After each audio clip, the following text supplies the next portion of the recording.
थोडक्यात सांगा. सांगा. डॉक्टर गोरक्षनाथ वांडेकर. आज चिंचाळा या गावामध्ये आपण आझाद मित्र मंडळ यांच्या मदतीने व जे बीड जिल्हा आरोग्य यांच्या सहकार्याने आपण बीड जिल्हा आरोग्य विभागात अंतर्गत चिंचाळा येथे नेत्ररोग तपासणी शिबिर घेतले होते. त्यामध्ये मोतीबिंदू असलेल्या रुग्णांची डॉक्टरांनी निवड केली होती. आज त्यांना उपचारासाठी आणि पुढील शस्त्रक्रियेसाठी सावरगाव येथे पाठवण्यात येत आहे. धन्यवाद पत्रकार साहेब.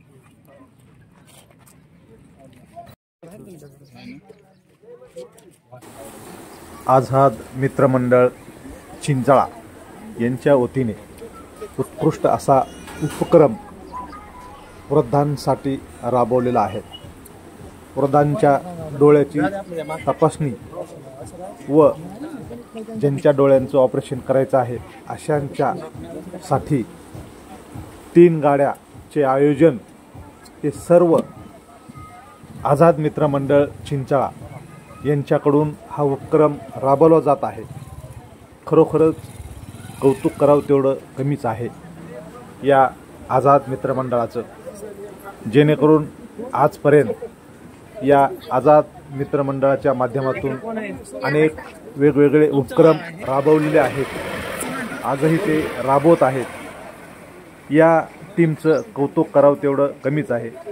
डॉक्टर वांडेकर असतील व परिसरातील आणि या आझाद मित्रमंडळातील सर्व सदस्यांचं कौतुक करावं तेवढं कमीच आहे. या सर्व वृद्ध लोकांना आधार देण्याचं काम त्यांच्या शस्त्रक्रियेसाठी लोखंडी सावरगाव येथे शस्त्रक्रियेचं आयोजन करण्यात आलेलं आहे. त्यानिमित्ताने हे सर्व मित्रमंडळातील सदस्यांचं फार परिश्रम आहे. कौतुक करावं तेवढं कमीच आहे. निराधारांना आधार देण्याचं काम या आझाद मित्रमंडळाकडून हमेशा केलं जातं व ते अविरतपणे करत आहेत. खूप खूप त्यांचं अभिनंदन आहे. सर्व गावातून त्यांच्यावर शुभेच्छांचा वर्षा होत आहे. खरोखरच अभिनंदनीय काम आहे आणि उत्कृष्ट काम करत आहेत. त्या टीमला सर्व गावकऱ्यांच्या वतीने शुभेच्छाही देण्यात आलेल्या आहेत.